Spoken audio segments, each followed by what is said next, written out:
ইউরোপের এক কোণে শুরু হওয়া এক যুদ্ধ কিভাবে কাঁপিয়ে দিচ্ছে ১৬ কোটি মানুষের দেশ বাংলাদেশকে। ইউক্রেনের রণক্ষেত্র থেকে আপনার রান্নাঘরের বাজেট পর্যন্ত সবকিছুর পিছনে লুকিয়ে ছিল এক জটিল সমীকরণ। আজকের ভিডিওতে আমরা সেই সমীকরণের সমাধানই খুঁজব। আসসালামু আলাইকুম, আমি ফারুক খন্দকার। আজকের বিশেষ পর্বে আপনাদের সবাইকে স্বাগতম জানাচ্ছি। আমরা প্রায়ই ভাবি হাজার হাজার মাইল দূরের যুদ্ধ কিভাবে আমাদের জীবনকে প্রভাবিত করে, কিন্তু বাস্তবতা হলো পৃথিবীর যে কোনো প্রান্তের যুদ্ধই আর শুধুমাত্র সেই দেশের মধ্যে সীমাবদ্ধ থাকে না, এই গ্লোবাল ওয়ার্ল্ড অর্ডারের মধ্যে ধীরে ধীরে তার রূপ নেয় বৈশ্বিক সংকটে। তেমনই এক যুদ্ধ রাশিয়া ইউক্রেন যুদ্ধ, যার আজ সরাসরি এসে পড়েছে আমাদের অর্থনীতি, রাজনীতি এবং দৈনন্দিন জীবনে। আজ আমরা তিনটি মূল প্রশ্নের উত্তর খুঁজব। এক, ইউক্রেন যুদ্ধের বর্তমান পরিস্থিতি ঠিক কি?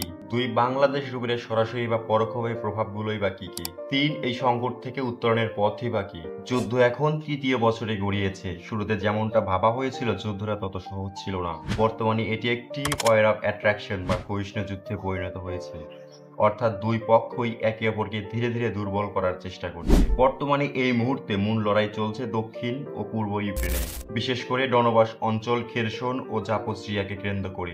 রাশিয়া এই অঞ্চলগুলোর নিজেদেরকে নিয়ন্ত্রণ রাখার জন্য মরিয়া। অন্যদিকে ইউক্রেন পশ্চিমা দেশগুলোর অত্যাধুনিক অস্ত্রের সাহায্যে পাল্টা আক্রমণ চালাচ্ছে।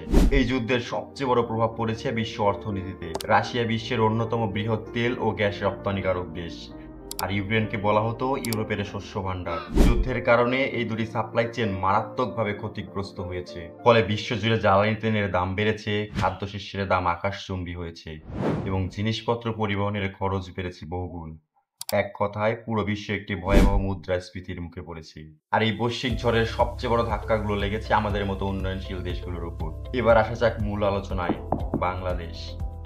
কিভাবে এই যুদ্ধ আমাদের প্রভাবিত করেছে? প্রথমেই অর্থনীতি।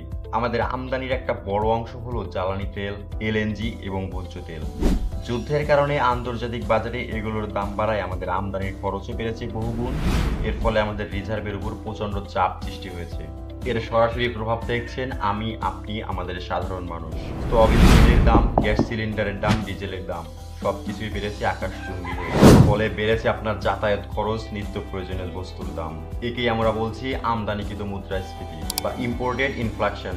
আর দ্বিতীয় বড় ধাক্কাটি লেগেছে আমাদের পোশাক শিল্পে। আমাদের এই পোশাকের সবচেয়ে বড় ক্রেতা ইউরোপ এবং আমেরিকা। যুদ্ধের কারণে ওই সব দেশের অর্থনীতিতে মন্দা দেখা দিয়েছে, মানুষের ক্রয় ক্ষমতা কমে গেছে। ফলে তারা পোশাক কেনা কমিয়ে দিচ্ছে। ফলে আমাদের রপ্তানি কমে যাওয়ায় একটা ঝুঁকি তৈরি হয়েছে। আর সর্বশেষে রূপপুর পারমাণবিক বিদ্যুৎ কেন্দ্র, এটি আমাদের সবচেয়ে বড় মেগা প্রজেক্ট, যা রাশিয়ার সহায়তায় নির্মিত হচ্ছে। রাশিয়ার উপর পশ্চিমা নিষেধাজ্ঞার কারণে এই প্রকল্পের অর্থ লেনদেন এবং যন্ত্রপাতি আমদানিতে জটিলতা সৃষ্টি হয়েছে, যা প্রকল্পের সময় ও ব্যয় দুটোই বাড়িয়ে দিতে পারে। অর্থনীতির পাশাপাশি বাংলাদেশের উপর পড়েছে একটা দারুণ ভূরাজনৈতিক চাপ। একদিকে আমাদের দীর্ঘদিনের বন্ধু রাশিয়া, অন্যদিকে আমাদের উন্নয়নের বড় অংশীদার আমেরিকা, ইউরোপীয় ইউনিয়ন। পূর্ব থেকেই জাতিসংঘে রাশিয়ার বিরুদ্ধে আনা বিভিন্ন ধরনের প্রস্তাবের ভোট দেওয়ার ক্ষেত্রে বাংলাদেশকে খুব সতর্কতা অবলম্বন করতে হয়েছে। বাংলাদেশ সরকার শুরু থেকে একটি ভারসাম্যমূলক কূটনীতি বজায় রাখার চেষ্টা করে চলেছে, যা এই মেরুকরণের বিশ্বে খুবই কঠিন একটা কাজ। এই কূটনৈতিক ভারসাম্য রক্ষা করাটা বাংলাদেশের জন্য খুবই গুরুত্বপূর্ণ একটি চ্যালেঞ্জ। এই সবকিছুর চূড়ান্ত চাপটা পড়েছে বাংলাদেশের সাধারণ মানুষের উপর। মধ্যবিত্ত ও নিম্নবিত্ত পরিবারগুলো হিমশিম খেয়ে যাচ্ছে এই উচ্চ বাজারের মূল্যে নিজেদেরকে মানিয়ে নিতে। এটি সমাজে এক ধরনের নীরব অস্থিরতা তৈরি করছে। তাহলে এর সর্বশেষ ভবিষ্যৎ কি? বিশ্লেষকরা কয়েকটি বিষয়ের উপর জোর দিচ্ছেন। প্রথমত, আমাদের আমদানি নির্ভরতা কমাতে হবে। বিশেষ করে জ্বালানি খাতে নবায়নযোগ্য শক্তির দিকে আরো বেশি করে মনোযোগী হতে হবে। দ্বিতীয়ত, আমাদের রপ্তানি বাজারকে আরো বিস্তৃত করতে হবে, যেন ইউরোপ আমেরিকার বাইরে আমরা যথেষ্ট পরিমাণে পণ্য রপ্তানি করতে পারি। এবং তৃতীয়ত, আমাদের অভ্যন্তরীণ উৎপত্তি বাড়াতে হবে। কৃষিখাতে ব্যাপক বিনিয়োগ করে আমাদের কৃষি খাদ্য নিরাপত্তা নিশ্চিত করতে হবে। শেষ কথা হলো, ইউক্রেন যুদ্ধ আমাদের দেখিয়ে দিয়েছে কোনো দেশই একা চলতে পারে না। একটি সংকট কত সহজে বৈশ্বিক নিতে পারে তা এর একটি সহজ উদাহরণ মাত্র। এই পরিস্থিতি আমাদের জন্য একটি সংকট, একই সাথে সে একটি শিক্ষাও বটে। এটি আমাদের অর্থনীতিকে শক্তিশালী ও স্বনির্ভর করার একটি সতর্কবার্তা। এখন প্রয়োজন সঠিক পরিকল্পনা ও তার কার্যকর বাস্তবায়ন। এ বিষয়ে আপনার মতামত কি? আপনি এই রাশিয়া ইউক্রেন যুদ্ধের প্রভাব ঠিক কতটা অনুভব করেছেন? আপনার ভাবনাগুলো আমাদের কমেন্ট সেকশনে জানান। আজ এ পর্যন্তই। আগামী কোনো পর্বে কোনো গুরুত্বপূর্ণ বিষয় নিয়ে হাজির হব আপনাদের সাথে। ততক্ষণে ভালো থাকবেন, সুস্থ থাকবেন। আল্লাহ হাফেজ।